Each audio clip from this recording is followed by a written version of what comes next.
Okay, I'm eating Adam's mouth is Strawberry absolutely shortcake full of ice strawberry cream shortcake bar. ice cream. Blue Bunny strawberry shortcake ice cream bar. It was delicious. Well, I brought cupcakes yesterday. He did. Because we were going to celebrate for our podcast, but since we didn't record yesterday, I ate we them. just ate them. Sorry, man, you missed it. Oh, now see, I would have rallied. Adam went home sick. I would have rallied and come in if I'd have known there was a cupcake. They were pretty But good, too. this is episode 26, our half-year-i-versary. Isn't that crazy? That's, yeah. Right? He told me that today. I'm like, oh, my God, crap. really? We've been doing this for 26 weeks? Yeah. Yeah. 26 more weeks, and we've done it for a year. The funny thing is our 1 year anniversary is almost exactly on my birthday. It's within like a day. I think the first one was November 17th, and my birthday's on the 16th. What? Yeah. What are you doing? It doesn't matter. I'm fixing my sock, Adam. Anyway, tell us what we're going to talk about this week, Adam. We are going to talk about video game. Is that what we talk about on this podcast? Yes. Will we be talking about any specific ones? Yes, we're going to speak about the new Minecraft game. You know, everybody's been waiting for a brand new Minecraft game. It's not really. Because nobody's ever played it before. Minecraft Switch Edition. It's coming out, and we're going to talk a little bit about the price because it's kind of expensive. Yeah, wasn't expecting that. The reviews are in for Prey, Prey, and IGN gave it a 4. Yeah, it's rough. So that didn't go But there's well. more to it. Yeah, there's more to it. Yep. But still, another Zelda game possibly this year. How exciting for mobile. On the mobiles. Yes. Hopefully they don't F it up like they did Right. all the other crap, even though I liked Mario Run. Yeah, you're wrong. It's whatever. It's me and 2 other people. Rime, which I'm super, super excited about. You and me both. Yes, the digital version will be in line with all the other pricing, but if you buy the physical copy on the Switch, it will be more expensive. He just gave that entire segment away. Yep. We don't even have to talk about that now. Well, we'll talk about it. Yeah, we'll talk about it. I think it's strange that with Rime, like literally apparently all it takes for me to like, oh, that game looks good, is have kind of fun, like kind of cell shaded art with a fox. Like I don't know anything. They're like, it's kind of like Zelda. I'm like, wait, there's a fox? That's all I care about. Oh, and did you ever play Seasons After Fall? No, I need to. It looks so fun because it cute. also features a fox. It's a fox. Yeah, it doesn't take much. Yeah, and that game, it was interesting. Once you get to like the turning point in the game where kind of stuff is revealed, you're all, well, that's just mean. Is there still a fox? Oh, yeah. Okay. Yeah, it's just, but yeah, it's anyway. And of course, listener questions. We've got some of that. And Vinny. Hey, Vinny. We'll do that. A lot of actually cheap free games this week, too. Oh, yeah. And I see in weeks like this, I look at this and I'm like, God, I wish I had an Xbox. Yes, you do. I do. Maybe you should buy one. Yeah. Then I could buy. Then I could buy Destiny. On We'll see. The Xbox instead of on the PlayStation. No. And Troll Corner, of course. Yes. Perfect. Yes. All the stuff on the Byte Me podcast. We got a lot. It does. The funny thing is Dylan and I were talking on Monday. We're like, I don't know if we have anything for this episode. And then we delayed by 2 days. I'm like, we got a lot of stuff to talk about. We're going to have to talk fast. Okay. Yeah. I'm good with it. So, what have we been always playing? go long because it's our half-year-i-versary. Ooh. I mean, I do have a job. half-year-i-versary Me too. episode. Yeah, this is it, Adam. No. It's not. I wish it was. It's not. Adam would just speed everything up by 10%. I can do that. I accidentally did that on my podcast this morning. I was on the way to work, and I accidentally hit the speed up. And I'm like, hey, why is he talking so fast today? Like, is he really that grumpy about this topic that he has to talk faster about it? Is that what happens when you get mad? Is you talk faster when you're mad? Yeah, because it made him sound like kind of angry. Yeah. Gotcha. He was just like talking like he wanted to get through it. Like, I'm frustrated talking about this. I don't even talk about it anymore. So I'm going to keep talking about it, but I'm going to talk really fast. And then I was like, I'm just like 1.5 speed. And I was going to slow that down. And he's like, I'm talking normal now. I do that for all of my college videos, so I don't have to take as long to watch them. Nice. I have a limited amount of time. You'd be shocked to find out. Yeah. Adam, what did you play? Because I love some of the games you've played this week. So this week, some new games that came out. I don't think anybody's ever heard of them, but you've probably played them before, oddly enough. Yeah. So I played Bumper Cars and Dodge the Question Auto Insurance Edition. I was in an accident, a car wreck on Monday. Yeah, so his car looks broken now. It does. I thought you were referring to Big Bumpin'. If you remember when Burger King released Xbox games. Oh, I forgot about God. that. I don't. They were free. Three games. Yeah. Yeah, I think it was it was awesome. They were great. One was this creepy one with that king guy. Yeah, Sneak King. Yeah. So you would actually, it was like I a stealth remember game and that. you played Yeah. as the king. Yeah. Wasn't he like Awesome. sneaking into rooms and waking people up or scaring people? Yeah, Something it was like super weird. marginally real creepy, illegal? But King was kind of creepy. We should we should totally do an awesome video series where we play games sponsored by corporations because there's a handful. There's those ones, and Doritos had one, like this weird platformer Dorito game on the 360, and Skittles had a game. And Chex Quest, of course. Chex Quest, yeah. Well, didn't Domino's have the Noid game? Yes, that was actually on. They had like a legit, like the funny thing. So I was listening to another podcast the other day, and Podcast Beyond, I think, and they we'll shout out to them, like they need it. But they do 20 questions at the end, and it's always just a fascinating segment to me. Where I love that segment. I know a lot about video games, and there is no way I could ever guess any of those games. But the game was actually I think it was called. Was it Avoid the Noid? Something like that. Or something. You don't know what a Noid is, do you? Better. Whose grandma has a giant Noid statue at her house? Are you serious? Yeah, because my uncle used to manage. We need a picture of that. That's amazing. He owned, I think he had like 3. That's amazing. Can we get one to put in my studio window here? I don't know. eBay is it's real big. It's like as big as you. That's incredible. But anyway, that game apparently in Japan was actually like a legit like ninja game, and then they brought it over to the United States and just like switched out all of the ninja graphics with Noid graphics, that's and ridiculous. that's how that game was made. It's amazing. Yeah, wow. I love that. So yeah, aside from bumper cars and that insurance game that I played, that's not fun for anybody to I'm ever still play. Working on one of those. You're still working on the insurance game? Yeah, because someone hit me. And they didn't have the insurance. Oh. And I was in a rental car. Oh. Did you pay for the extra insurance when you had the rental car? Yeah, that's not the problem. Like, everything, because I wasn't at fault. Right. So, but my insurance has to deal with the whole situation. Yeah. But she won't answer the calls from, she's just ignoring them when they call to reclaim my money. Because I just have to get my deductible back is basically all the money I'm out. But still, that's a pain. They just won't answer the phone, which I think is just silly. Yeah. In the video game world, though, the actual games that I played... This game's actually very similar to the game you played.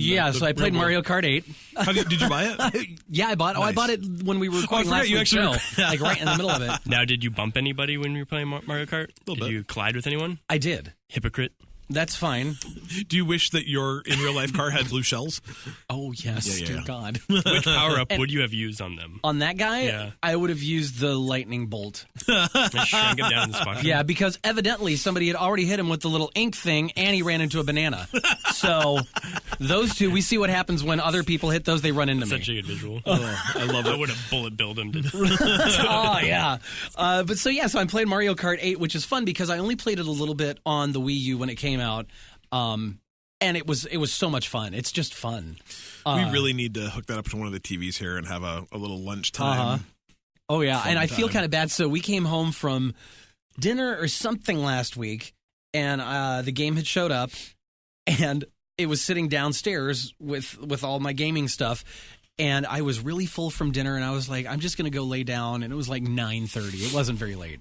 I lay down upstairs, and Kevin's downstairs waiting for me to come downstairs so we could play Mario Kart together. I had no idea, and I just passed out for the night. And the next morning, he was like, so you went to bed early?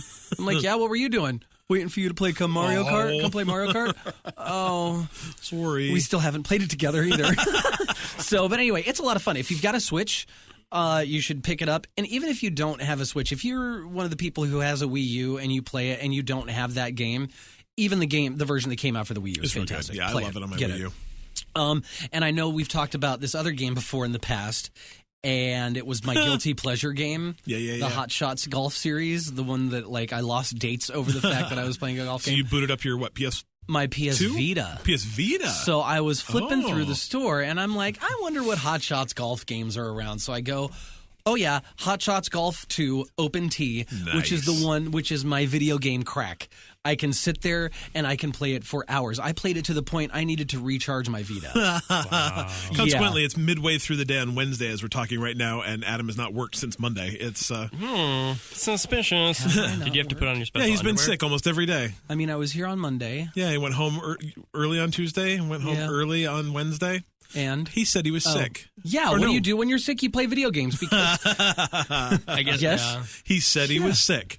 I was sick. Sure you were. I mean, it's whatever. Yeah. That's so, yeah. awesome, though. That's super fun. And they've got the first Hot Shots Golf game is available for the Vita, and it's the old UMD version of the game. So when the loading screens pop up, like on the PSP, you get the little graphic that says it's reading the UMD. Oh, that's awesome. Which is so cool because I'm all, there's no U. No, it's not. It is not. But the controls are so archaic because it came out before the DualShock kind of things were. Oh, geez.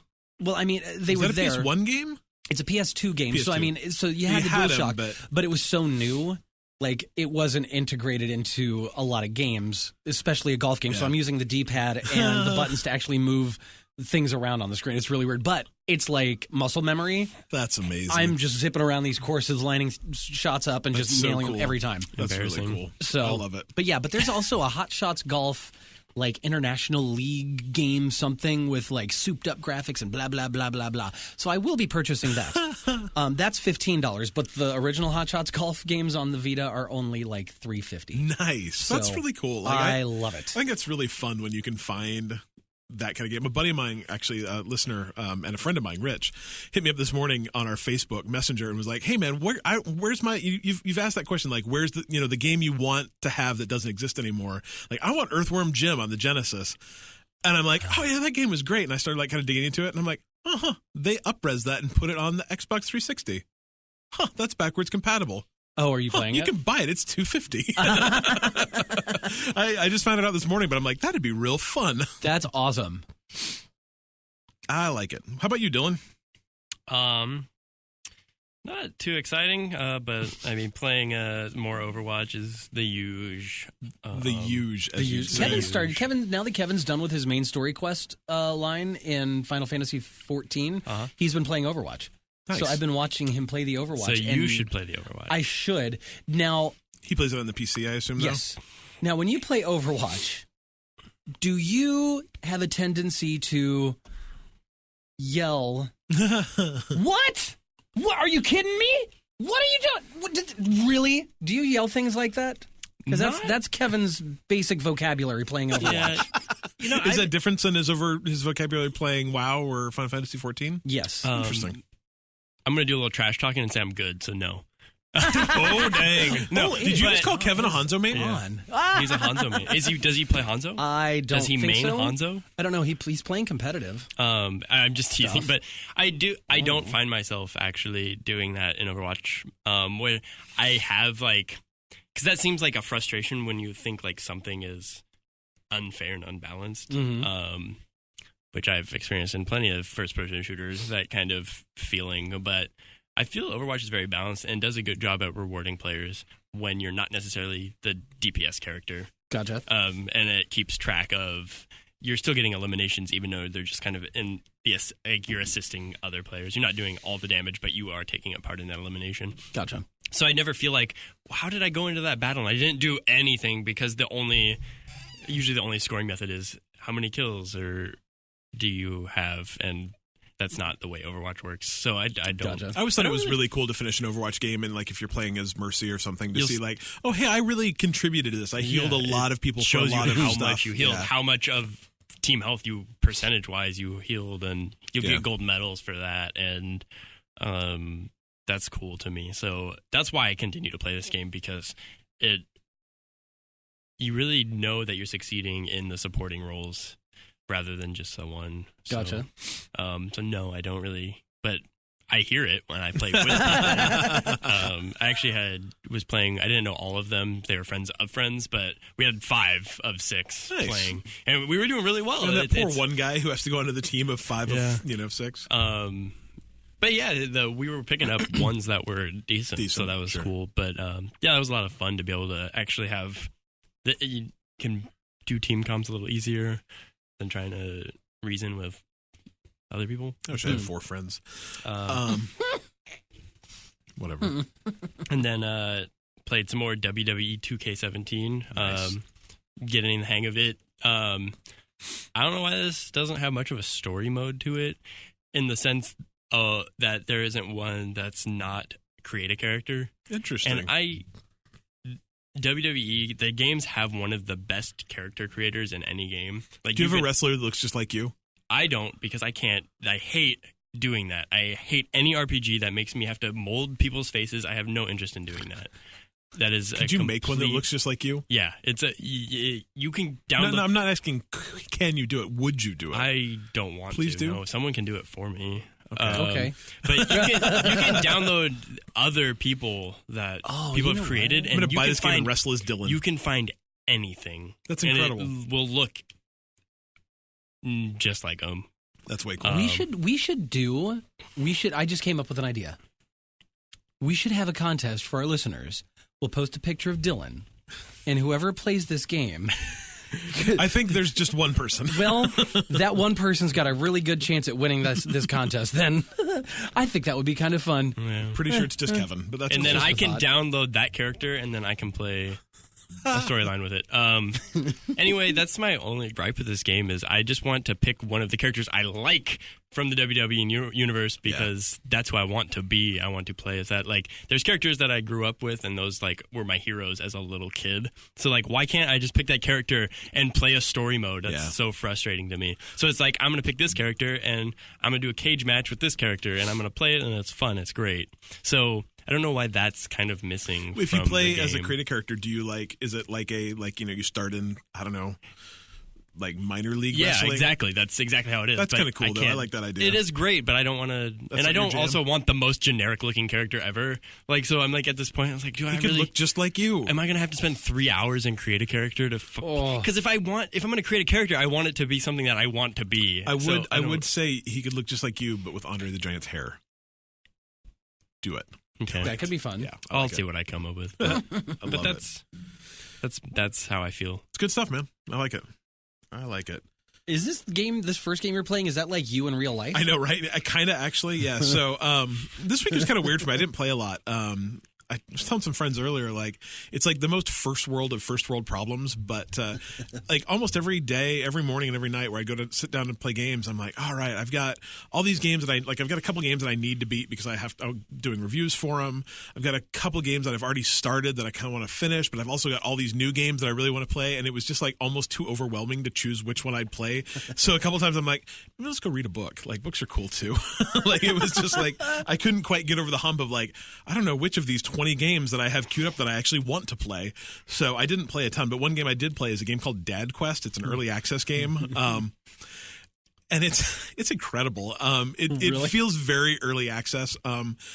There's like some weird control issues and like some weird, like when you die, you go back to your last checkpoint, but you have the same amount of health you have when you got to that checkpoint last time. So like the checkpoint I hit last before I stopped playing, I only had half a heart of health.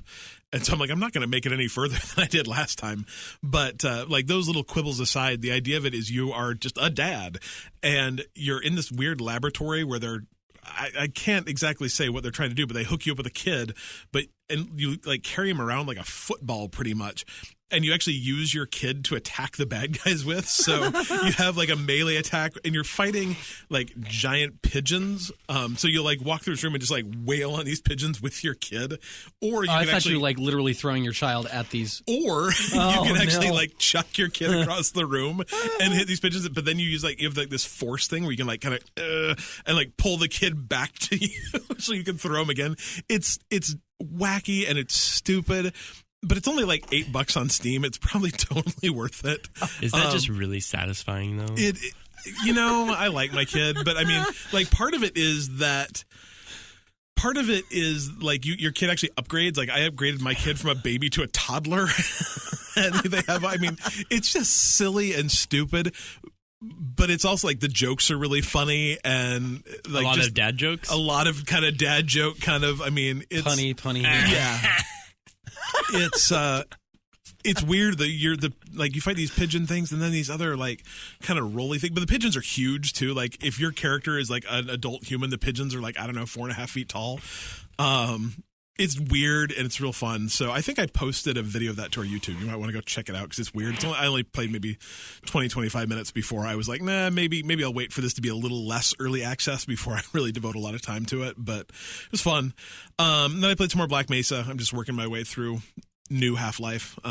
It's okay. Like it's a little bit frustrating because it's a 20-year-old game that is not perfect in any way, but it's okay. And then I've been playing a bunch of The Division and Destiny, which is cool. Like I'm really enjoying both of those. Yeah, and I keep saying it. We really need to play Division. Like, what level are you in The Division? 30. Oh wow! Is that the level cap? That's the level cap. Yeah, or at least it was when I was playing. I don't know if they've changed it with the DLC because I know want to Destiny get a little did that. higher first, just because playing with someone that higher than me would just mean you'd just be pulling me everywhere. Yeah, but I can still go back and do those old missions, and they're yeah, but you just murder everyone. I mean, that's fine, but you'd still get the experience and stuff. Well, I can just stand there and heal you. If you could just stand there. That would be perfect. I need a dedicated. No, healer. Cliff, you're shooting the wrong guy. Don't shoot me, Cliff. You've played this game with me, apparently. I will say the one thing I did in The Division the other day is I accidentally shot a dog, and I don't shoot the dogs. I felt so terrible. Like you can't shoot. Like I don't think you can actually shoot like NPC people. No, but you can shoot a dog, and I'm like, oh my god. Oh, what and if you can shoot rats, and you can shoot birds. Yeah, you like can rats and birds, stuff. I'm fine, but like this cute little like. It seemed even like kind of golden retriever-y kind of dog was walking up, and I accidentally shot it, and I'm like, oh god, what have I done? But you can't. Yeah, you can shoot those, but you can't shoot people. You can't shoot the couple that's arguing in the street about dinner last night. You can't just shoot him in the head to shut him the hell up. Right, you can't do that stuff in games. Yeah, right. Let me shoot everything or nothing. Yeah, I just don't like. I felt really no bad. But yeah, you should never be able to shoot dogs. I don't want to have to shoot. Well, and by doing that, you there's I want to say there's an achievement or a trophy or something. Oh, I don't want that. Completely lost out. I don't want that. Well, you just lost out on it. Oh, I can't get it now because I shot a dog. Damn it! Sorry about it. Don't shoot the dog. Now I have to restart my game. I mean, okay. I was like level 10. Oh, sorry about it. Yeah, it happens. It's worth it though. It's totally worth it. What did you last night? Shot a dog? What? Yeah, no. It was accidental, and I feel terrible. Well. Anyway, that's fun. Good for you. Yeah, those are both great. Cool. That's what we've been playing. Go buy them. Yep. All right. So we should go to the news. Yes. Can I go pee real quick? Can you go? Yeah. Should we just keep talking like we did that time? No, that was real weird. I mean, we could. Okay, pausing. All right. I think it wants something. Dylan is now back from his bathroom break, and we're back to recording. Excellent. Everything come out all right? Hi-yo. Oh. Okay. No. Well, then you might need to not be in this room with us. On to news, shall we? News. Yeah. News. What would we do without Dylan? News. Well, we'd have a good show. I'm kidding. Oh, that was mean. That was I'm real sorry. mean. Everyone loves Dylan. Everyone mean to him. Yes. Yeah. It's just like Raymond. Anyway. Please don't cry. You can cry on cue, can't you? You're a terrible human. Just plucks a nose hair. Right? Oh, I didn't think of that. My eyes are watering. I can usually get to that point. Okay, you need to stop. You see it? Yeah. Anyway. So, news, Minecraft, Switch Edition. Yeah, so I bought it. Yeah, of course you did. Yeah. It's great. I mean, it's exactly like Minecraft on every other system you own. It's real. I mean, as much fun as Minecraft is, it's fun on handheld. Is it fun? It's not my jam. I played it for years and then just kind of burned out on it. My kid loved it though. I mean, he's played a bunch of hours on it, and I bought it like a couple days ago. So, is there any point to the game other than creating things? It depends on how you play it. There is a survival mode, and there is like a mode where you actually kind of do some kind of questy kind of things. So, I mean, you can play it as an actual honest to God game. Okay. But I mean, I think a lot of it is just making stuff too. Okay. The Switch version does come with like a really cool Mario skin. I posted some pictures on Facebook where you actually that looks cool. Yeah, it's really fun. You boost in and like there's a giant Mario, and it says like Super Mario World in the background, and a bunch of the bricks have been changed too. Just different Mario themed things. All the flowers are like little fire flowers, and there's just a lot of stuff that they've made to make it so you can make cool Mario things. And it was fun to pop around and take some pictures and whatever. There's like Bowser's giant pirate ship and, cool. and all that kind of stuff. So that was fun. The thing that really surprised me about the Switch Edition, though, is that digital, it's $30, which is the most expensive version of Minecraft on any system by a lot. Because it's typically what, 15 to 20? Well, the next most expensive is if you buy it on the PC, and it's $24.99, I want to say. Okay. But like the PlayStation and the Xbox version are both $20. If you buy it on mobile, it's like $8 or $10. It wasn't even that much when I forgot I do own it on mobile. Yeah. because my nephew wanted to play it.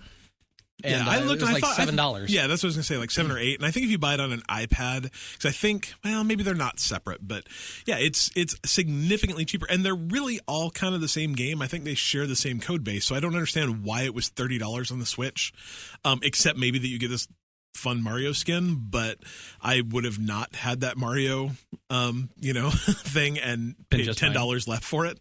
Right. So I was surprised at how expensive it was. But I mean, to be frank, it's going to be great. Like I said, I don't play it, but my kid adores Minecraft. He plays Minecraft. I don't know how many hours in a day are there. I think he sleeps a little bit and goes to school a little bit, I guess. And the rest of them are Minecraft. So, I mean, he's going to adore taking the Switch in the car and playing Minecraft on road trips, or up to the TV, and it's the same game. Yeah, exactly. You're not having to switch between. Yeah, it's and it plays exactly like it. I don't know.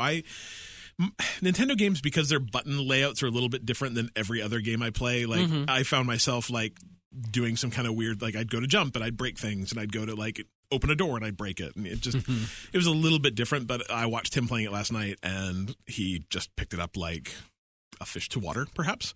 So yes, yeah, perhaps.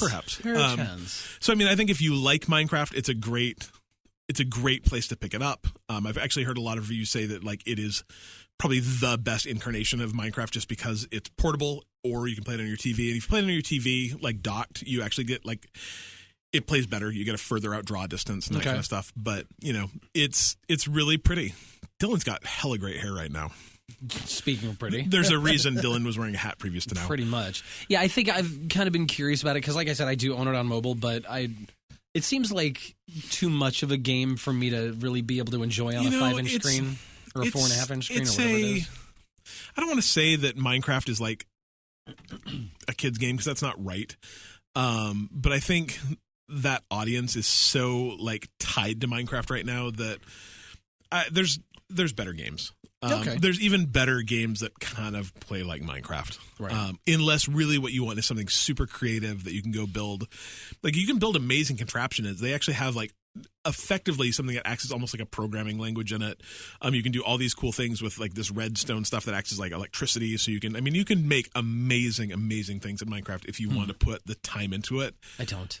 Yeah. I don't. There's just, and that's the long and short of it. My kid all the time, like, Dad, do you want to play Minecraft? I'm like, no, I just don't. Let's play something else, because there's a million other games I'd rather play than Minecraft. Right. Which is okay. It's not, like I said, it doesn't have to be for everyone, but I mean, the reality is I'm sure they're going to sell 100 bajillion more copies of this. I mean, last I heard it was 125 million. So. Oh, that's a lot. Yeah. I mean, that's almost everyone in the United States, or half of everyone in the United States having a copy. So it's a lot of Minecraft. Now, a game that you would play, that you have played, is Prey. I don't know if I'd play it more. But Prey? Yeah, it's okay. Really? Do you agree with the score that it got? No. So this is the controversy behind Prey. Is that, so if you guys remember, I'm going to say 6 months ago, Bethesda came out and said, we're no longer going to be giving review codes out to journalists. So IGN, PC Gamer, Kotaku, all of those places are going to get the game the same day that you and I can go buy it. Yeah. Or maybe they'll get it, a couple hours before, or the night before. Which, depending on what side of a bunch of different arguments you're on, is a good thing or a bad thing or whatever. But really what it prevents reviewers from doing is being able to get in and beat a game and give you and I an impression of how that game plays. And obviously, a game review is a single person's opinion, and you're never going to agree like a movie review. Yeah, you're never going to agree with everyone's opinion. But when you look at 5 reviews across an aggregate, you can get a pretty good idea if a game's good or bad, or even necessarily not if a game's good or bad based on the reviews, but what they say about it, whether or not you're going to enjoy it or not. And that policy means that can't happen anymore, and it means that pre-purchasing games is a little more dangerous now. Buying games day one is a little bit more dangerous now, because you just have to kind of go in and say, well, this game's published by Bethesda. They make generally good games. It's developed by, I think, Arcane. They make generally good games. I'm going to love this. And what happened was IGN played through the game. They got 20 hours into Prey, and their game crashed and ate their save game, and they had to start over.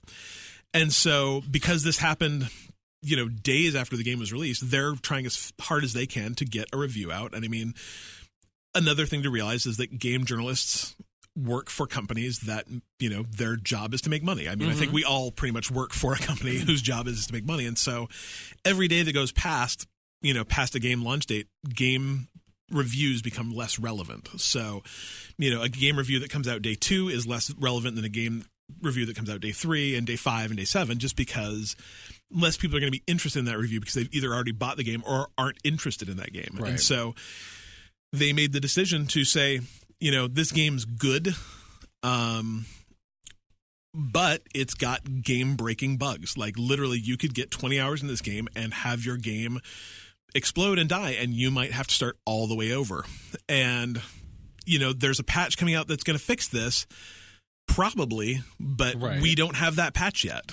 And so we have to give this game a 4. And the internet blew up, and people have very, very different opinions. And like, my personal opinion is they did what's best for consumers. Like, they said, hey, this game is good, and here's a lot of reasons as to why it's good, but you may encounter a game-breaking bug that means you lose 20 hours of gameplay. And like, me personally, if I played Recore. And Recore was fun. It wasn't amazing, but it came out maybe 4 or 5 months ago. Kind of fun Xbox exclusively, kind of wander through things and find stuff, kind of Zelda-like. It was fun. I got 2 hours into it, hit a game-breaking bug, could not figure out how to get past this point, looked at videos. There was a thing that I needed to pick up that I could not pick up. And I said, well, I guess I'm done with that game forever now. Wow. Because I had already put 2 hours into it. I'm not going to play that same game for 2 hours more. I don't have the time to do that. That's like, oftentimes that's 2 or 3 or 4 days of gaming for me. And 20 hours could be a month of gaming for me. Right. Like, and so to me, like, they did the right thing. And then after the fact, once a patch came out and they verified that in fact it did fix things, they changed their review to an 8. But the problem is that 4 is still the review on record for Metacritic. So their Metacritic rating is going to be Metacritic's policy, and it's a good policy, is that the first review they put out is the review they always go by, because then it stops publishers from issuing promises or threats or the public influencing a game decision. So they've just said, like, whatever is there is what is there, and it doesn't matter if you change it later, we're never going to update. So so now praise record is permanently skewed, if that's the word you want to use, by a 4 review on Metacritic. But I literally I don't know what else you do. Like, Bethesda could have given them this game 7 days before and issued a day 1 patch, and they chose not to.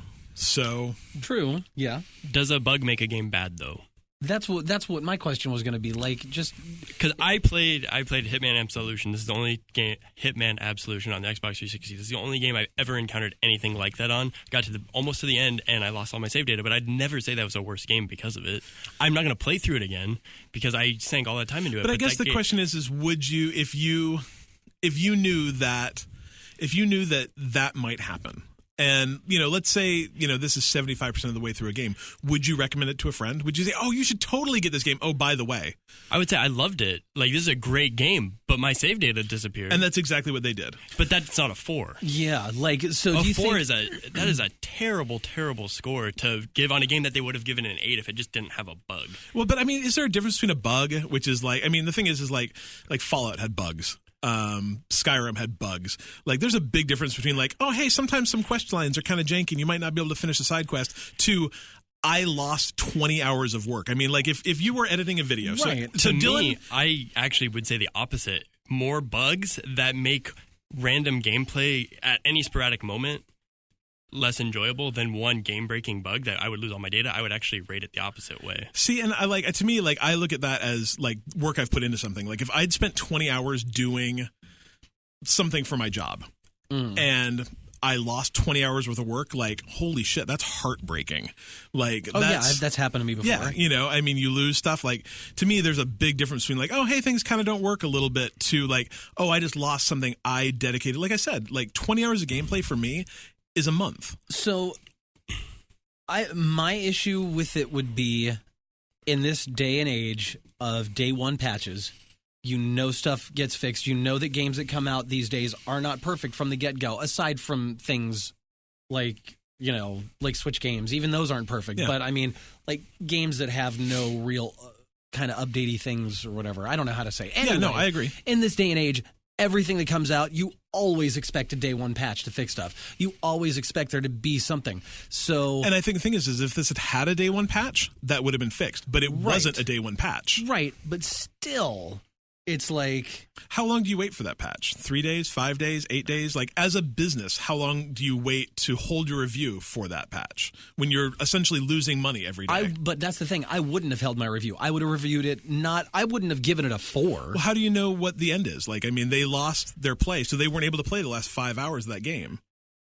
Like, what if it gets real shitty at the end? See, I don't... The thing you know is, what I mean? Like, what if it's got a terrible ending? What if it's Mass Effect 3? Did they play through the whole game again and give it a 4? I don't know. I'm not sure. Because then that would didn't. defeat that argument. Because you would have to be able to finish the game. My guess is that he wasn't. Can't give it a 4. My guess is that he wasn't able to. It would have to be a review in progress at that point because you weren't able to finish the game.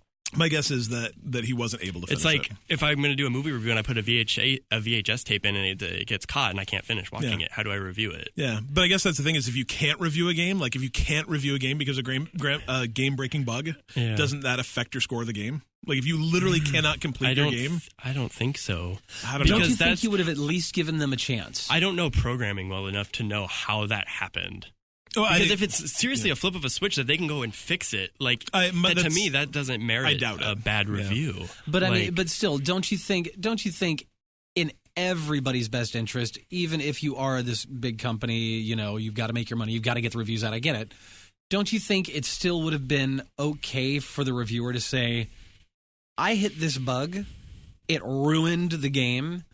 I'm not going to review this until the developers made aware of it, they have some kind of solution, and if it's in a quick enough time frame, I'm going to hold off on this." Like I said, I think to me, the decision that Bethesda made to not give out review copies ahead of time, that's totally biting them in the ass. To me, negates they made a decision that they thought was best for them, and that decision was we're going to let YouTube influencers be because they didn't say that they weren't going to give out early copies of the game. They said they weren't going to give out early copies to a lot of journalists. So they're still, I think they're still giving out games to influencers. That's in air quotes.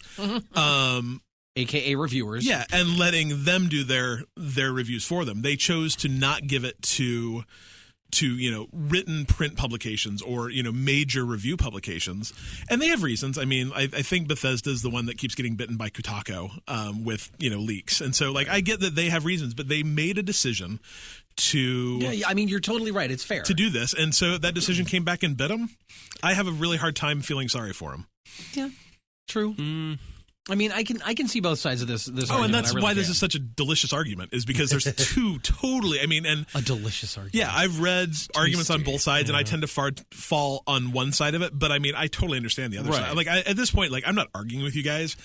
I mean, I am, but it's really more devil's advocate-y than anything. Oh, totally. I just think it's an interesting. What'll be very telling is the next Bethesda game that comes out, whether or not they give review copies. Seriously. Yeah. My next thought on this is more, where do you stop giving review copies, though? Because we have so much access to being a game reviewer now. Why does IGN get a review copy? Well, because we don't. Because they make a decision as to who to give them to. I mean, exactly. It's based on and they've also got millions and millions. So, I mean, to me, just saying no review copies is the easiest way to go about it. Yeah, it sucks because your game's not going to get reviewed on day one, but. And I mean, a lot of it is, and that's the kind of terrible side of game development these days is there are a ton of, I don't want to say a ton of because I'm not in the industry, obviously, but I've heard many, many instances of game publishers telling game developers that your bonuses for making these games are based on your Metacritic reviews. If you don't get at least an 80% on Metacritic or an 85% on Metacritic, you don't get bonused on it. And that's a really rough way to be doing these things. when then that publisher is making decisions who get these and who doesn't. And I mean, Metacritic itself is kind of arbitrary in who it counts. Like, I mean, I can review a game on our website and it doesn't go into Metacritic. Like, you have to have a certain kind of critical mass before they do anyway. But I mean, there's some really weird little shops that are in Metacritic. Yeah. So, to me, it's really weird about who has credentials to review a video game. And that's exactly why I'm saying Prey doesn't deserve a 4 for a bug is I am not a programmer. I do not make games. Where are my credentials that says I can review how games get made and how bugs affect games? Yeah. That's not crafting a game. That is a technical problem within the game. Yeah, but I don't think that how a bug is made, like I am a programmer, and I don't think I have any more insight into what a bug is and isn't than but you can fix it. Probably not. People fix them, right? These don't last. They don't just stay there forever. So someone knows how to fix them. But the reality is sometimes they do. Right. I mean, and like I said, I get the idea of it, but you just never know. I mean, think about The Sims, whatever the last Sims game was that launched. Like, that game launched buggy. And the developers are, oh, no, we're going to fix it. Or Arkham, I don't know, the Batman Arkham game that launched on the PC that literally they pulled off Steam because it was so bad and they couldn't fix it. Like, how long do you give a company to fix something that they're like, oh, no, just hang on one more minute. We got this. Yeah. Like, I think that at some point in time you have to pull a trigger and say, I don't know. I'd give it an unreviewable score. Yeah, it's like it's just like this game cannot be reviewed in its current state. Remember when you were in school, if you it's an incomplete, missed a very important test, you wouldn't get a grade, you would get an incomplete, and you'd have a chance to make up for it. Yeah, and I get it. And if they want to fix it, they can get a score. But yeah, and I get it. Then but at the same time, like, you're a company whose job is to review games. Yeah. Like, you're right. giving a company an hey, sorry guys, give it another go. Like, that's not, you're not doing your job as a journalist then. And I mean, game journalists take their job very seriously in that their job is to give the public their opinion of what a game is. And I mean, maybe more the question is a 1 to 10 rating scale the right way to rate video games? Well, yeah, that's absolutely not. But yeah, and I don't think so. So, no. like, and that's exactly why. This is exactly why, though. So now, do you agree? So it's I read in one of the articles, it's somebody talking about the new Netflix. The Netflix style of rating, where you don't give it a 1 to 5 stars, you give it a thumbs up or a thumbs down. Yeah. At first, when I thought about that, I was like, well, I don't know how I feel about that, because what if I really, really, really didn't like this movie, but I didn't hate it? Yeah. So, well, and I mean, I guess for disclosure, when we rate games, which we don't do terribly often, but I probably do a written review of a video game maybe once a month, for instance. I rate them on a score of buy, don't buy, or buy on sale. Because to me, like, that makes total sense. As a person who plays video games, that's what I want to know. Should I go buy it right now?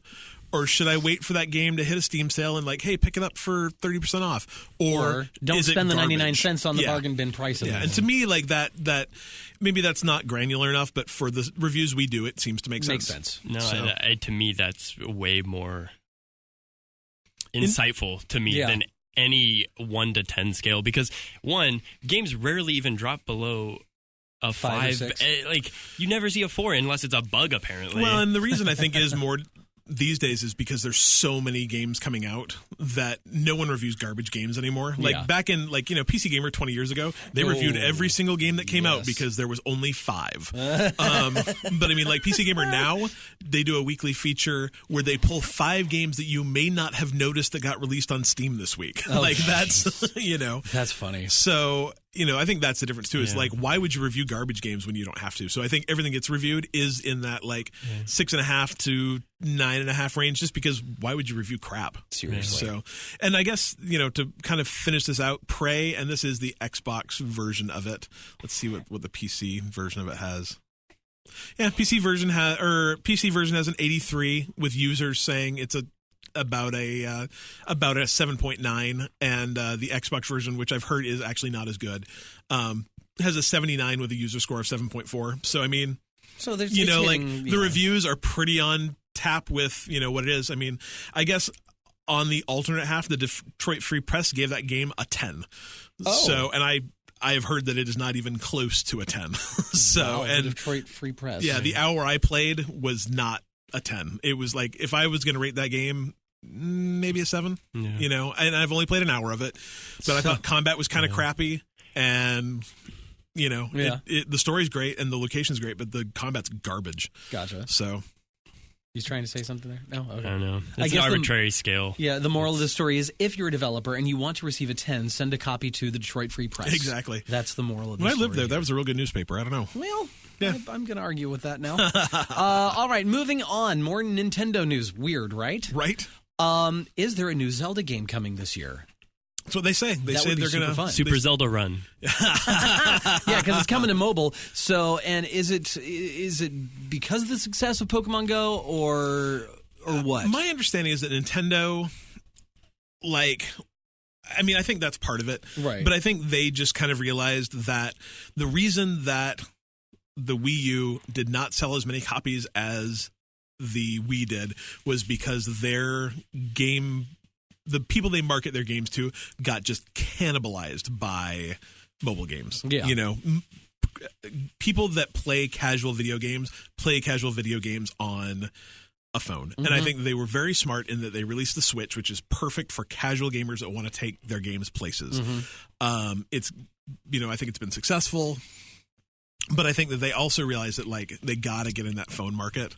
Well, they have to. They just have to. And so I think that I don't want to say. I mean, when you think about how big a company Nintendo is, they don't make policy on. It's like steering the Titanic. You know, you don't shift them. So I'm sure that this has been their plans for a while. But I mean, how awesome is that?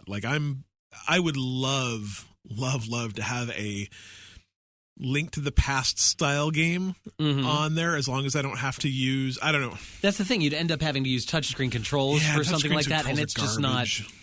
No. Ugh. I would be cool to see Link to the Past come to the Switch. Yeah. I think that would be fun. All right. I'm excited about it. It'll happen. Can I make I'm just going to guess what this game's going to be. Please do. It's going to be Match 3. A side-scrolling 2D adventure game. Like Zelda 2. Like Link's an early Adventure. like a Zelda 2. But Link acquires the boots of infinite running. And he is always moving in one direction. I hope not. And he has to traverse these various platforms, and that's really it. You're a horrible man. When he gets close to enemies, maybe a Goomba, he automatically swings a sword at it. There are no Goombas in Hyrule. FYI. There could be. So you basically, if people aren't picking up what you're putting down here, you're assuming that this new Zelda game is going to be very, very similar to another game Nintendo released called Mario Run. That's your suggestion, yeah? I hope not. Yep. I really hope not. I'm smelling what you're stepping in. Yep. Yeah. Okay. Yeah. I agree though. I hate on-screen controls for games. They're awful and terrible. Yeah. What can you do? Right. It's really hard to think what a Zelda game could be without that, which makes me worried that it's going to be a Zelda game with that. It could be. I don't know. I was pitching that, and I realized I can only tap the screen once, and I just jumped. So I don't know what I'm supposed to do now. Swing my sword by tapping. Oh, I just jumped. So I actually jump and swing my sword at the same time. So you can only attack enemies while jumping. They're also bouncy shoes. The bouncy shoes of sword swinging swiftness. What Zelda game? Anyway. That sounds like a Zelda game mixed with Borderlands. Yeah, pretty much. So, yeah, it'll be interesting to see what kind of game they make. It's I want there to be a great game for this, but my imagination cannot make a phone Zelda game. I was real excited when I saw it. I was real excited, but now that you two have forced me into thinking what kind of game it could be, I'm not as excited. It's just foreshadowing. Yeah. Either way, it's probably going to come out the end of this year. It's going to come out after Animal Crossing, which I'm also kind of excited about. Have you guys played the Animal Crossing games? Oh, yeah. Yeah, they're real fun. Yeah. So, I love Animal Crossing. I got New Leaf for the 3DS. It's great. I've always wanted to try that. They're real fun. Second half of 2017 for Animal Crossing, and then Zelda will come after that. So either later this year or early next year, it sounds like. So I don't know. If you guys have an idea of what a good Zelda on a phone could be, let us know, because apparently we can't. Mine sounds great. Except for Dylan's, which sounds great. Yeah. Okay. Well, okay. Sweet. Thanks, Nintendo. Just play Breath of the Wild. Yeah, pretty much. Seriously, you could take that anywhere with you. Why are they doing that? Maybe they could give me a companion app for the Switch that on my phone that'll make switching between broken weapons easier. That'd be awesome. I can just that's all I need. And I switch weapons. So, also coming to the that Switch. That game's not a 10. What? Yeah, I think it is. Also coming to the Switch, we were all curious to know the pricing on this, why it was so drastically different than the rest. So Rime is coming out. Yeah, so apparently cartridges are real expensive. Well, they heard our podcast is what it was, and they were like, oh, those three don't like our pricing scheme. We're going to change this. Yeah, I'm sure that was You're it. welcome, public. That's exactly it. So cartridges are real expensive to make, apparently, like to the point of where Rime came out. And so this game is kind of an indie deal. And so it's going to be $30 on the Xbox and on the PlayStation 4. $29.99. $29.99 for you in marketing. And then Switch came out, they're like $39.99, and everyone was like, wait, what? Right. Like that record scratch. Can we add that in as a sound effect later? Yeah. That was a creaky door opening. That's different. This is not a horror podcast. Sound like a Peakman getting hit by like a tractor. Anyway, it was going to be $40. And everyone was like, what the hell? Why? And they're like literally, we'd like to price this at $30, but the cost of the cartridges and the cost of putting it on the cartridges and the cost of shipping the cartridges and cartridges versus DVDs is so outlandishly expensive that if we sold it at $30, we'd be losing money on every copy. That's insane. Right? And so... And then Nintendo said, like, well, and we'd love to let you price it at $30 on the eShop, but then it's going to piss off retailers. So, and we don't want to piss off retailers. So, well, sorry, it's going to be $40 in the eShop too. And the three of us complained enough, apparently, when we mentioned it once in a podcast. Like a month ago. Yeah, that Nintendo and Rime changed their mind. And so now the game's going to be $30 on the eShop, and it's still going to be $40 retail. But they are going to give you the soundtrack on the cartridge if you buy it that way, which apparently they're releasing separately and has a $10 retail value anyway. So you get the soundtrack for an extra $10. And if you're one of those people that likes physical games, I love the cartridges. It makes me actually want to own physical games again, sort of. Yeah, I don't get that at all. He likes to lick them. Well, I mean, they all taste the same. Shock. I know. Are you sure? That'd be funny. That'd be great if they all had like different fruity flavors. How cool would that be? A slightly different, incredibly bitter flavor. You'd actually want to eat your game. That's the thing. Like, no. Or like various bad flavors, there like the bad jelly bean flavors. Yeah. Birdie Bots have all rose, every flavored beans. like the Harry Potter jelly beans or whatever. Beans. Ew. Yeah. So are you gonna? Once. So when you buy this, you're obviously gonna buy a digital. Oh yeah. And you are going to buy it. Are you even gonna buy it? I don't know. I'll be honest, I'm not 100% sure I'm going to buy it on the Switch, though. I don't know. We'll see. Why? Everything should to be me, on this the is Switch. probably a digital download game. Yeah, like... To me, like Mario Kart and Zelda, those are like, I want my cartridge. But like, the smaller games is like, that's digital download. Yeah, like, I got to look in to see like what kind of HDRE, 4K stuff it may offer on my PlayStation. Oh, because it's real pretty and all cartoony and gorgeousy, and I want to play that on my giant TV. I just feel like Zelda is so cartoony, cel shady, and the Switch does it so well. But imagine if that ran at 60 frames a second. And it does now. Does it? 60? Yes. I'm saying 60. I don't think so. I'm a liar. I may be wrong, but I really think want it to be. I think it runs at 1080-30. I think. Oh, I could be wrong though. I'm drunk right now. But you know what I mean? Like, I would love to... I mean, imagine though, a world where you could play... In a world where you were playing Zelda in 4K, Zelda. 60 frames a second, locked on your PS Pro. With 60 frames per second. Right? Well, now you've ruined my day. But I mean, on the flip side, imagine a world where you can take that game, play it on your TV, and then take it in the car. Yeah, I don't know. I'll probably get it on the Switch. Yeah, I don't know. Just because. It's a couple days off, so... To the whole cartridge thing... I don't think I conveyed how weird it was for me to actually remove Zelda from my Switch for the first time since the night I brought it home. Yeah. It was so weird to put Mario Kart in because I thought that was just, it was Mario strange. Kart's in mine right now. One thing I had never done until the other day, so, actually, I'm going to save this for Troll Corner. It's my Nintendo Troll Corner. Oh, okay. I have 2 of them. Good. Yeah. Okay, well, there's that. Questions? Answers. What's up first? Which one? Hey, Vinny! There you go. What's your question this week? That's so terrible. Anyway, Vinny's question is, what is the best DLC for any game, and what made it so great to you?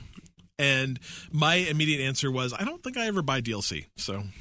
I've got a few. Good. Adam, do you got one? The only DLC that I've actually ever played, and I guess you could call it DLC, the Taken King Destiny. Yeah. So that was So that's DLC. That's the only real. I mean, you actually just bought the deluxe edition, so you didn't actually get DLC, but it came with it. It's just included. Technically, it is DLC though, right? Yeah, technically it's DLC. I had to buy it as DLC. Yeah. So. Well, yeah. So I mean, did it come out? It came out later, right? Yeah. So, it came out. Yeah. What? So I mean, 8 months so many later, digital something editions like now. It It was just probably- include the it season was probably pass. on That the means you disc, get right. 4. Yeah, it's just whatever. As I think it actually is on the disc, to be honest, because as I recall, I bought it and just put it in my disc, and it didn't download anything extra. Maybe not. I don't remember. I don't recall. It's kind of Well, I know that frustrating. there's. I mean, you could anyway. Yeah, so you could get it. So I've played that one, and I really, really like the Taken King. It was like there was a really good story. The environments were fun. I'm Everything enjoying was the crap great. out of Destiny. It's real Oh, fun. so fun. I do have the DLC for The Division. Everybody was playing it with me, and then they all just kind of went away.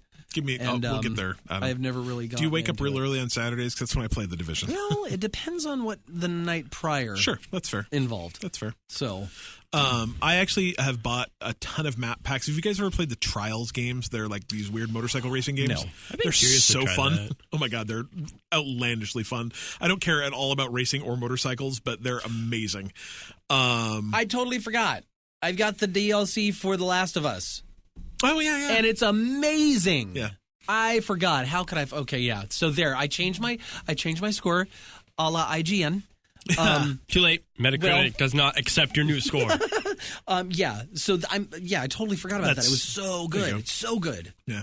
Anyway, carry on. Yeah, no Trials. Carry on. Go buy them because they're super fun and they're stupid and they're just they're really exciting. And I bought bunches of downloads for that. So, but Dylan actually has got a pretty good list. I got a couple lists, but I just want to I want to go back in time real quick. to getting DLC on a physical disc. on discs. Was that ever a thing? Oh yeah. So I remember the Halo 2 multiplayer map pack. So you went and bought a disc, and you got more maps. It's so crazy. But it's just installed, I assume, and then you use a normal game to start the game, I guess. I think so. So weird. But then, yeah, that was the easiest way to put new stuff on your. Yeah, I just remember that. So I bought a CD one time when I bought Grand Theft Auto 3, maybe Vice City. I don't remember which one it was, where you'd put this disc in and it would load some stuff into memory on the PlayStation, and then you'd put your actual game disc in and it would hack the game so you could use cheat codes. It was a Game Genie, but for disc-based games on it was real strange. Wow. So you could get unlimited lives or give yourself rocket launchers or whatever in GTA 3 or Vice City. I don't remember which. Anyway, other things. I think I have 4 games off the top of my head. The first one is one I always wanted to play. So first I'm going to do two zombie themed ones, which is weird because I actually don't like zombies very much. Nobody likes zombies. Most zombie things turn me off immediately. I don't care. It's been beaten to. One moment. Dylan is turned off by zombies. Does not find zombies. I am not a necrophiliac in any way attractive. However, we can say necrophiliac. It's Yes, cool. you can. I just it's such yeah, that wasn't actually. I was not intending for this conversation to happen right now. But I misunderstood. Anyway, it's died down a little bit in the recent years. Zombies aren't. Zombies as, were everywhere for a while. It was a little obnoxious, but because of that. We had some zombie DLC in games that I thought was pretty good, being Red Dead Redemption's Undead Nightmare, which Can you tell me about that a little bit? Because I loved Red Dead Redemption, and I'm super excited about Red Dead 2. But Undead Nightmare just went completely under my radar until I saw it, and then I'm like, I don't know, that game's a little old. I don't know if I want to pay $20 for zombies. Yeah. What do you do? It's like waking up and then you're in a zombie nightmare. But I don't know. Does it have a storyline and stuff? Yeah. How long is it? I don't. It's been too long. Literally Yeah. since the day it came out. That's amazing. Have I played that? Because I just kind of played through it. And I it was want great. it so bad. But yeah, go play it. That game's just great. I wonder if that's Red Dead's on sale right now. I wonder if zombie mode is as well. And why I like this, and it's similar to kind of why I chose the other game too, was it changes up the game, but it still works really well within that universe and that gameplay. So it doesn't. doesn't really change much. Game. It's not zombie horde mode. It's not zombie. Yeah, I get it. But that's really cool. And then the other one I picked, coincidentally being zombies, was Borderlands: The Zombie Island of Dr. Ned. And I've never heard of that. But I've never heard of that. I love the name of it so much. Borderlands has great DLC. At least they did on the first Borderlands. Like all the stuff they added, I think they added like an arena mode, and then the Zombie Island of Dr. Ned, which was very Halloween-y. But as you can imagine, I said weenie and Cliff giggled. I just want that on the record. He's not lying. And now I'm distracted by the fact that I had to say weenie. Twice. But stop. You don't even know what you're talking about anymore, do you? Borderlands and the anyway, Dr. you Ned. can imagine how like Frankenstein-y zombies and stuff that can be really fun in the Borderlands universe. Yeah. And why I really like this because they had these big like behemoth monsters, but they had like these caskets on their back, which were loot trunks. Oh, I remember this now. You would kill the big bad guy, and he would fall down, and you would have a loot drop on his back, and it just fit so well within that theme. Borderlands is so good. I need to beat Borderlands 2 so bad. Yeah, and then play the pre-sequel. And that was great. Next, out of the zombie universe, Grand Theft Auto 4 with The Lost and the Damned. Nice. Which you play as part of a biker gang, and The Ballad of Gay Tony. Yes. I've heard that's amazing. Both great, very different from the normal Grand Theft Auto 4 experience. Like these big episodes is a better term for it. Just more story. They do cross into the other. That's cool. They cross paths, so more layers onto a great game. I bounced off GTA 4 kind of hard, unfortunately, and so I never played any of those. Yeah, I think Ballad of Gay Tony is better than that's what I've heard. GTA I've heard that's 4. Great. Like those extra experiences were even better than GTA 4, which is not my favorite. I think it was great to have this next gen GTA, but Grand Theft Auto 5 just nailed it. I just didn't like that every time I got in a car, I'm stealing a car. You're like, better buckle your safety belt, buddy, or you're going to go right through that windshield. I'm like, this is an unnecessary extra step. Yeah. And then one more was, oh man. I loved that game. Played it twice, beat it. Got the achievement. Far Cry Blood Dragon. Oh, is Far Cry? That's a standalone though. That's not DLC. Was it standalone? Yeah, because I have it, and it's so fun. Like everyone should play Far Cry Blood Dragon. Because I thought it was technically DLC when it came out, but then they just said, "Hey, this is standalone." It's Far Cry 3. Yeah. Blood Dragon. Yeah, but it's not. But it doesn't require Far Cry 3 to play. It's standalone.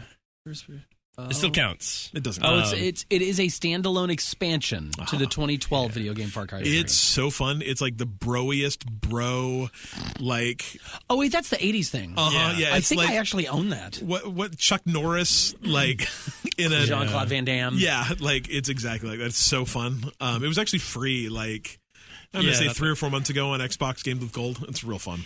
Yeah, but my takeaway from when thinking about DLC is like, make it different from the game. Right. Like, make it a supplemental experience because after I play the game, I don't really want to play it more. And that's exactly when Vinny sent me this question. I was talking to him for a minute. I'm like, I don't buy DLC because by the time I'm done with a game, I'm done with a game. Yeah. Right. I don't want to come back a month later when this comes out. Well, and I always think too, like, I'm not going to play this right now, but maybe I'll come, like, all the Skyrim expansions. I'm like, I love Skyrim. I'm going to come back to those someday. And guess what? I've never even thought about. Like, just going back. So make the DLC different. And yeah, I agree. All right, next question. Yes, comes from Rich. Yeah, it's my buddy Rich. Hey, Rich. He says, do we expect too much from game endings? Do game endings, are they different based on game budget? And what's the worst ending you've ever seen in a game? Wow. Tough questions. Well, I don't... Do we expect too much from them? I mean, like, to what end? Like, that it explains everything that just happened, or that it wraps everything up succinctly, or that it opens it up for another one? Like, is that... So what I will tell you about game endings, and this is like a bit in the weeds, I guess, is that a lot of games, like I think we all can agree that a lot of games have bad endings or even bad last acts. Yeah, they struggle in the third act. Yeah. Yeah. And I don't think that's something, I mean, like I think gamers as a whole could probably agree on that statement. Like 90% of video games, people don't ever see the third act.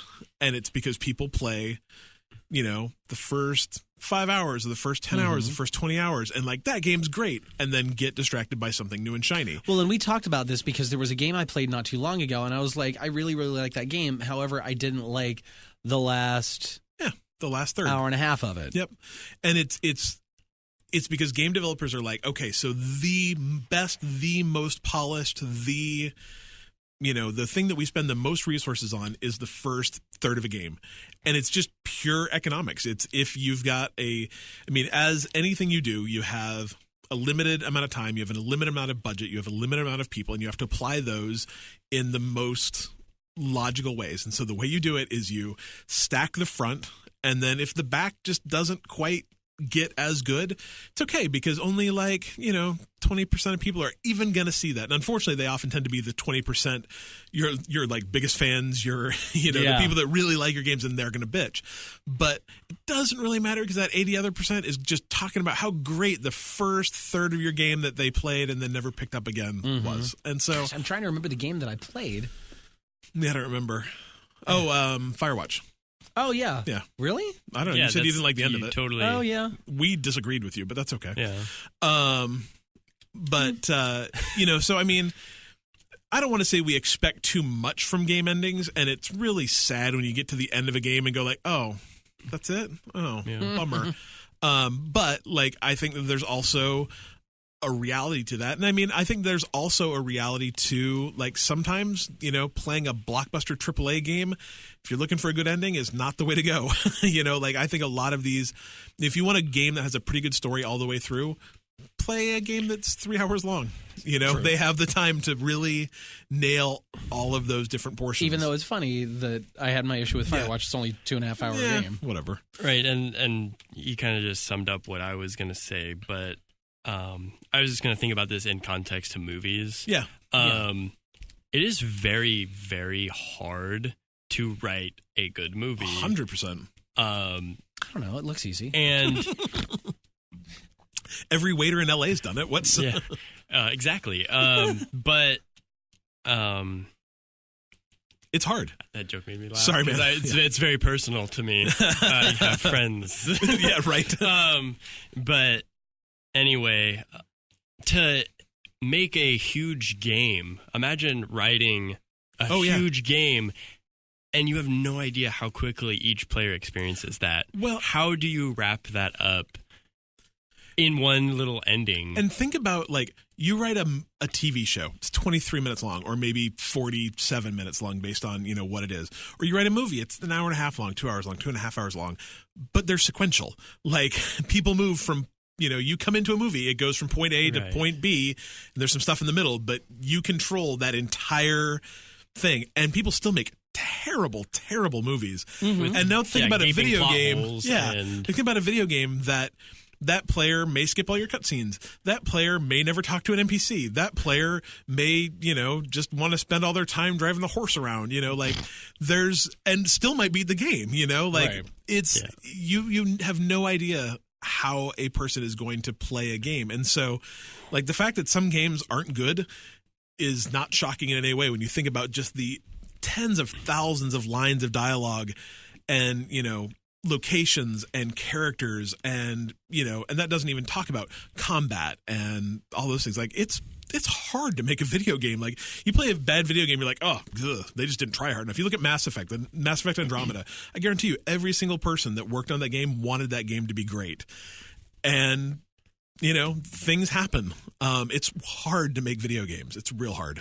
And I don't want to say we expect too much, because this is not a scapegoat for I expect games to be good. Being bad or whatever. Right, it's not some excuse for that. But That's why it's not surprising to see games like Firewatch and these short like walking simulators have such praise for their story because that's all it is. You know how quickly someone's playing through it. Yeah.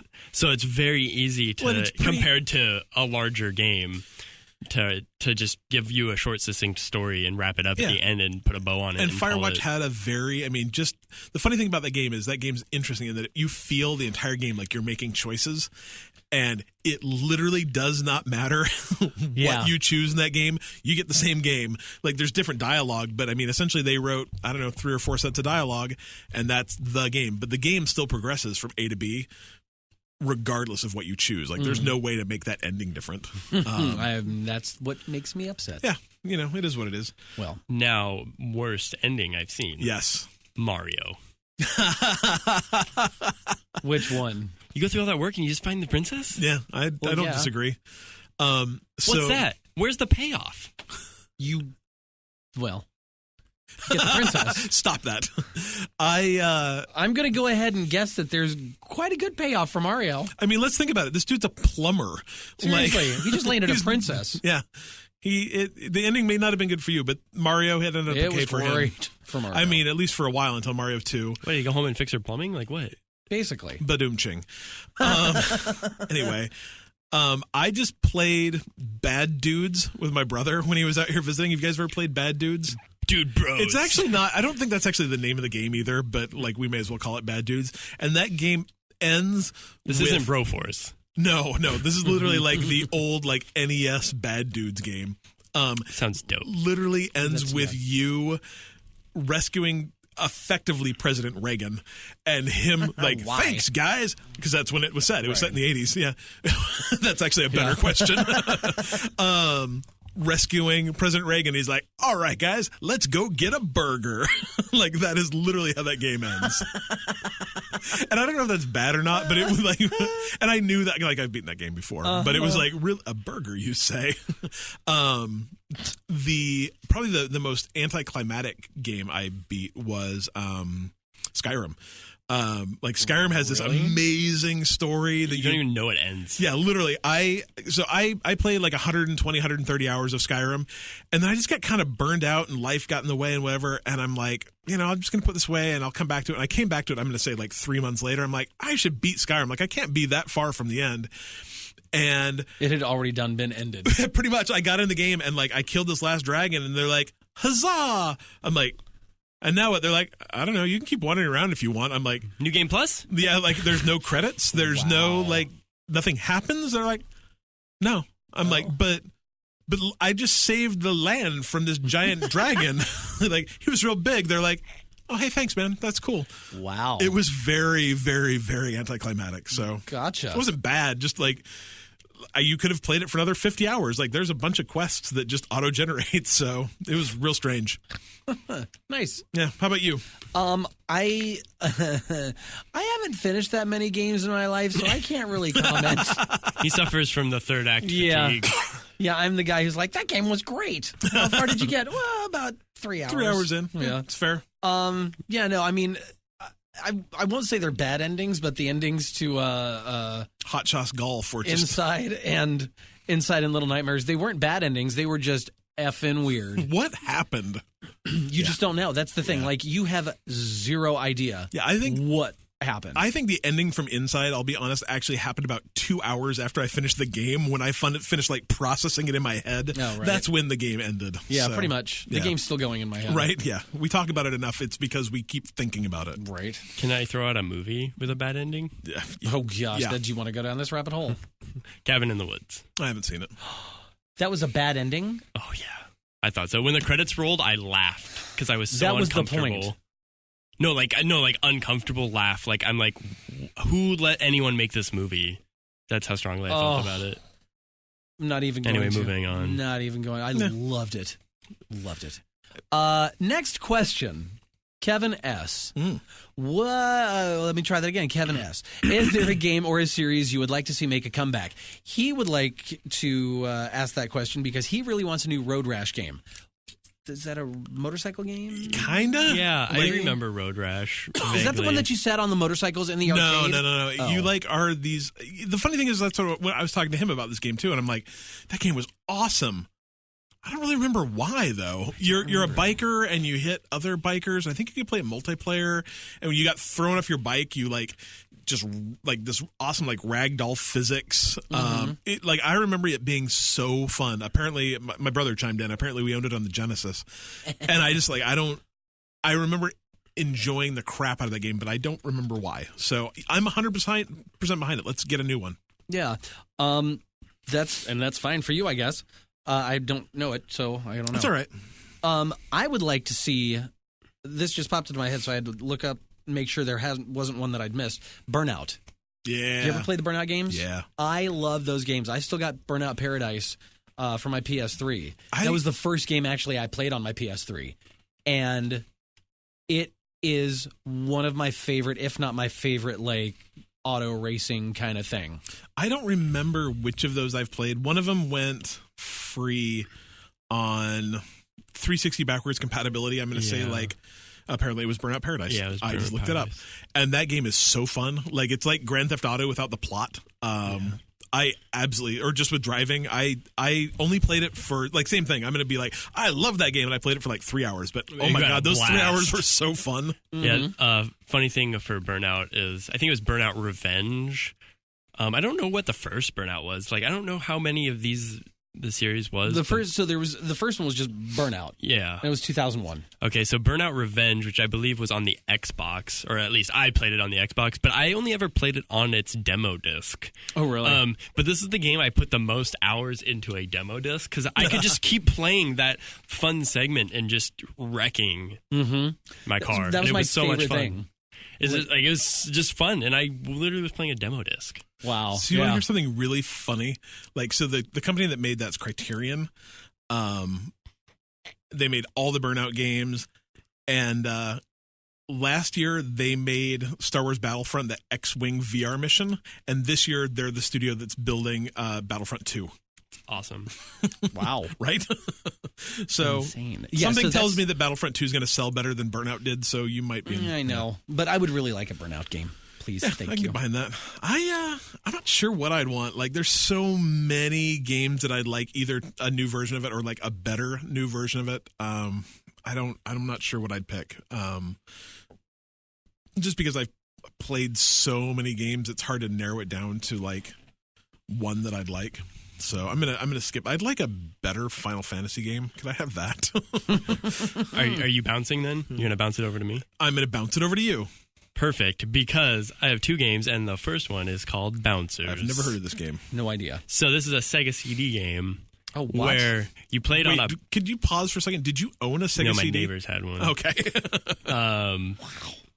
So the game is you're on a basketball court with two hoops. But this is kind of it could be in any environment. So there could be pyramids behind you, or you could be in a cave or whatever. But there's two hoops, and you are a basketball, and your opponent is also a basketball. But you're with legs and hands, and you have a cool mohawk if you're the rock star guy, or you can have a club if you're the caveman. So it's just you're themed basketballs, and so each one has their own map level or whatever. But the goal is to score on the opponent in their hoop. And you're just two basketballs bouncing off of each other and bouncing around the environment and trying to score. That's fascinating. And I just want to play this game again. It's adorable. It's adorable. I think with new graphics, this game could be super awesome. I'm sure there is new modes and a new way to put some additional layers on this game. That's really interesting. I would love to see Bouncers come back. I would like to say that in my time selling software at Software Etc., I probably sold a couple of Sega CDs to people. And I probably did it by telling them yeah, I think those are great. Better graphics. If I'd like to apologize to each and every one of those people. So my next game, I basically just going off a cute furry mascot because I love I'd love to see some more of these style of games, like the Ratchet and Clanks of the world, or I like that kind of game. It's the Cheetos game, isn't it? Those cute critters that you can have fun playing a game with. But Bubsy, Oh, yeah. Also a Sega game. Wow, I forgot about that one. So he's a pretty adorable little bobcat, and I think Bubsy would be a great addition to I forgot. our current generation of agree. games. Wasn't that Super Nintendo? Sega? This was also Sega. I played it, and I never owned a Sega. Oh, Super NES, Genesis, Jaguar, PC, PlayStation, Jaguar. early to mid 90s. Like that to make a comeback. I don't think I sold any of those. I don't think it ever started. That's cool. Yeah, I totally forgot about Bubsy. I love that game. He's a great little character. I don't remember the game that well, other than he was pretty adorable, but generic platformer. But I think it'd be great to have more of these kind of games again. Yeah. So I will say, Sega CD, a game that I don't think anybody wanted to come back, but is do you guys remember Night Trap? No. that rings a You're bell. too young. So Night Trap was this, like, I don't want to say adult because that makes it sound more adult than it really Triple was. X. No. Mature. Yeah. I mean, like, it would probably get an M rating today, but it was like this weird. I heard someone talking about it the other day. Apparently, these originally were like VHS games that they were going to release, and My then friends had this at their house. yeah, and then that think we never ever really played took it. off. So they released it for the Sega CD a couple of years later. But they were these full motion video games where you were trying to like protect a bunch of girls at a sleepover. Yes. Like I never played it, but I remember like being young, you know, like that, like 13, 14, and like seeing the game in the store and going like, oh yeah, you know. But anyway, that game's getting a full HD re-release this year. What? I totally remember this. Yeah, I don't know when it's coming out, but I think that we should probably do some sort of let's play of that Or when not. it happens. Ever? No, I think we should. I think it could be lots of fun. Wow. So, like I said, I don't think anyone wants that game, but it's happening. Interesting. Okay. Apparently, they kickstarted that, so apparently there were some people that actually wanted that game. I forgot to mention one of the Bubsy games was called Bubsy and Claws Encounters of the Furred Kind. Oh God, that's amazing! Oh my. I'm a lover of puns, so we I can need get behind more that. games like this. Yeah, it's good stuff. All right, What now? let's talk about some cheap free games. Okay. There's a lot of them. Yes. Like it's a good week if you're people that like to play the video Holy games. crap, there's a lot. Right? Yeah. Okay. It's good stuff. Games Go. with Gold we've already talked about, but because we're past the 15th now, there are a couple new ones. You can get Lego Star Wars The Complete Saga, which is super, super, super fun if you like the Lego games, which I think everyone... Oh yeah, I've been playing the Lego Marvel Superheroes recently, Nice. and that's pretty fun. Yeah, I That's mean, a they're- little cooperative. They're all exactly the same, but that's not bad. They're enjoyable. And if you like Star Wars, like the story's fun. And this was back in the day when they didn't talk, and so the entire thing's done via like Facial like expressions. mimes, Yeah. but with Star Wars, so that's fun. Gianna Sisters Twisted Dreams is still available. I hear great things about that. And then Lara Croft and the Temple of Osiris is also available, and that is a very fun game. It's That's kind the of twin stick shooter? yeah, it's real enjoyable. So I want to play that one a lot. yeah, it's real fun. There's a sequel to it too, I believe. There's 2 of those overhead Lara Croft games. They're both Well, great. and I've got what's the one, the puzzly. Go. Yes. Thank you. No, he was just saying get out. Oh, I'm sick of you. Yeah. that's fine. I really need to pee. But We'll yeah, hurry. I've got that one. So those are fun. And then this is a game that it's a role playing game, I guess. But I know nothing about it. It's called Phantom Dust Remastered. You I had guys some play friends it? that loved Yeah. Phantom Dust. So apparently it was gonna get a remake, and Xbox canceled it, and then they're like, "No, it's okay. You can keep doing it." Okay. And did it, and then just released it for free yesterday.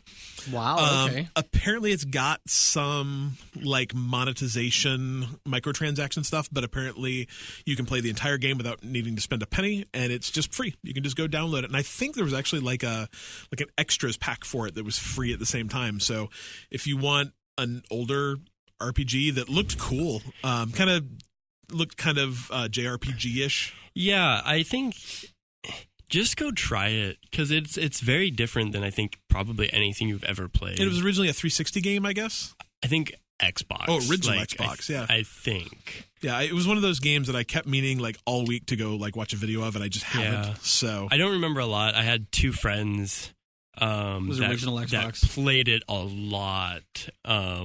So just go play it. That's my recommendation. Just go try it if it's free. And this is actually free. It's one of the Universal games too, so you can play it on the PC as well. And that means your saves will sync between them, I believe. So if you're on the PC, you can try it as well. Just try it. Yeah. So I mean, I think I will. You have very little to. You have nothing lose, to lose other than a couple hours, maybe. Yeah. But Cool. Here's that. All right. So we got that, and then right now, if you're an Xbox gamer and you want some backwards compatible stuff, like there's 275 games on sale right now. Like literally, what's the average price for that? They're so cheap. Like Because I'm just gonna buy all of them. I would guess if you wanted to, I would guess you could buy all 275 of them for probably $1,500. Like, I mean, And there are a ton of games that are like $1.50, $2, $3. I mean, it was crazy how cheap some of them are, but there's also a lot that in that 5 or 6 range. Red Dead Redemption, which I cannot say, is 12. I mean, it's quite a bit off, but I mean, there are games. I would say the average is like 50 to 75% off of games that are already pretty cheap. But I mean, a ton of the games we've talked about today are on that. Red Dead is. Yeah, The Ballad of Gay Tony is. The other GTA 4, Bully Scholarship Edition, South Park Stick of Truth, Army of Two, and my personal favorite, Age of Booty. The pirate game? It's a pirate game. That's all I know about it, Dead but Space 2, I love it. GTA 4. I mean, it's just crazy. Bully is on there. Dead Space games, I think 2 and 3 are on there. Left 4 Dead 2's on there. I mean, if there was a game on the 360 that you loved, it's probably on sale. Both the Kefling games are really fun. Those are both a really good time. Castle Crashers. Castle Crashers is, I think, the other one is too. What's Behemoth's other game? I don't remember what that's called. So good. All the Assassin's Creed games are. All the Banjo-Kazooie games are. Battleblock Theater is the other Behemoth game. It's super fun. BioShock's on sale. I mean, it's literally all the BioShocks are on sale. It's crazy how good some of these deals are. And they're all backwards compatible, so all the Borderlands games are on sale. Jeez. I just keep scrolling, and I'm like, everything is on sale. They're all backwards compatible, too, so you can play all of these on your Xbox One. So, I mean, I think it's 275 games, which has got to be really close to every single backwards compatible game right now. Very cool. So, that is there, and then... also extremely cheap. Yeah, is the Humble Bundle, the Humble Indie Bundle 18, which I have already purchased. Of course you have. Of course I have, even though I own quite a few of the games in it already. The max price on it's $13, and that gets you Owlboy, which is terrific, and I paid $25 for that. I'm going to say, isn't Owlboy currently $15 to $20 game? I think it's $25. Is it still? Or okay. $20. I know it's up there. Yeah, it's terrific if you like kind of old school pixely fun, and it's really fun. But this also contains Kentucky Route Zero, which is the season pass, which I have not played but do own, and I hear it's terrific, kind of adventure-y. It includes Goat Simulator, which I think is terrible, but a lot of people seem to like. But it's so much fun. Yeah. SteamWorld Heist that both Dylan and I have played, which is a kind of turn-based robot pirate game. Yeah, with a cool shooting mechanic. It's so fun. And a bunch of other games that are actually going to be unlocked in a couple days. So, I mean, I hit the $7 tier on this. Well, it was a $7 tier yesterday. Right now, it's like a $7.50 tier to get 7 games for free because I already own Owlboy. But just a terrific bunch of games. So, if you are a PC gamer, go grab the Humble Bundle. Good? Good. Yes, good. Good. Can we troll for a minute? Yep. I'm handing the troll corner to Cliff this week. Oh my God. I'm going to troll about Nintendo a little bit. So, question 1. I bought Minecraft for the Switch and got in there and put in my credit card. It's like, you can't use this card. I'm like, why not? They're like, because it's an American Express. So, Nintendo, arguably one of the largest media companies in the world, doesn't take Amex. Weird. Xbox does, PlayStation does, and like it's not a huge deal. It's not like I don't have a Visa, but I like to get my miles. I literally do not understand why, and they only take Visa and MasterCard, so you can't use a Discover with them either. And I don't understand. It's super nice that they'll save my credit card now, but it would be real nice if you could use it. If I could use, the one I use for everything else. I was just absolutely shocked. It makes no sense to me whatsoever. Blows my mind. I don't understand this very well. I obviously don't know enough, but I don't understand why. Well, and I mean, these things generally aren't accepted. speaking, the reason is because Amex charges a larger percentage, but it's Nintendo. Like, they make billions of dollars every year, and they can't take an extra 2% from, my $30 purchase. Like, it's crazy. We're talking change here. And I mean, I guess, change times by everyone that does it, but somehow Microsoft can do it, and somehow PlayStation can do it, and Nintendo can't. But, whatever. It's crazy. But my second troll for Nintendo is I had never tried to get screenshots off of my Switch before. Because it just wasn't, I hadn't taken any that I needed to get anywhere else. And so I took a bunch of screenshots from from Minecraft. I'm like, I'm going to upload these up on Facebook, but I want to do it as a gallery, right? So you don't have to look through 9 different posts. You can't do it. You can do a single post to Facebook or a single post to Twitter with a single image. That's the only way you can make it happen. And apparently, based on all the stuff I read, the quality is garbage too. They super compress your stuff when you upload it. And so the only way to do it is to put a micro SD card in your Switch, which requires you to turn it off first. put the micro SD card in, and then copy the pictures one by one. There's no select these 8 and move them. It's literally select this picture, copy it, back out, move over to the next picture, copy it, back out. So I had to do 6 of these. That's insane. Get them over to my SD card, and then turn my Switch off again to take the SD card out. I'm like, this is absolutely ridiculous. Because I was able to share my Switch photos to Facebook. Yeah, but just one at a time, right? Yes. Yep. But the quality is not garbage. It didn't overcompress. I didn't try, but a bunch of the things I'd read said that they highly compress those. Yeah. So, it was just why? How in this day and age do they not have a system where PlayStation does it, Xbox does it. I just want to put these somewhere. And then thing is, if I share it to my Xbox, I just go to Xbox, I download them. It's not hard. Even if you want to get really down to it, I can plug in a USB drive to my PlayStation and copy all of them over to it. But it's way easier than, putting in this thing, turning off my Switch, plugging it in. It's crazy how inconvenient that is. And you'd think that they'd want you to be sharing these things and as quickly as possible. So trolls, those Nintendo people, trolls. Exactly. I still love my Switch, though. They were like, how can we really get to Cliff? Cliff specifically. Nintendo trolls are bokoblins, though. Oh. Anyway. Man. I think that's us for this week. Is that it for the week? That is us. Wow. Oh, bite me. Oh, wow. Rude, sir. Rude. Anyway, Facebook, Twitter, YouTube, website, Bite Me Podcast. And if you made it this far in our podcast, I don't know why for one, but you should probably, if you haven't seen it already, we totally didn't even mention it. We should mention this. This is actually a really big deal, and it's super exciting, and I can't believe we didn't talk about it until now. Wow. We're kind of dumb. Yeah. That's okay. We did a whole separate show for it. So one of the people that we get to work with on the regular, her name is Tasia Valenza. She is a very successful actress. She's a huge deal. Yeah, Go hit up her IMDb page. You'll be shocked. Yeah. Her IMDb page, that page, I was shocked. She's verified when I on saw Twitter. the amount of stuff she's done. And Metal Gear Solid, evidently a pretty prominent role. No. Annette Boning. No, there was that one. Laser Shoot Larry. Yeah, but she had a character in the Metal Gear Solid series. Yeah, big deal. Yeah, pretty. I don't remember thing. who it is because I haven't played those games. But yeah.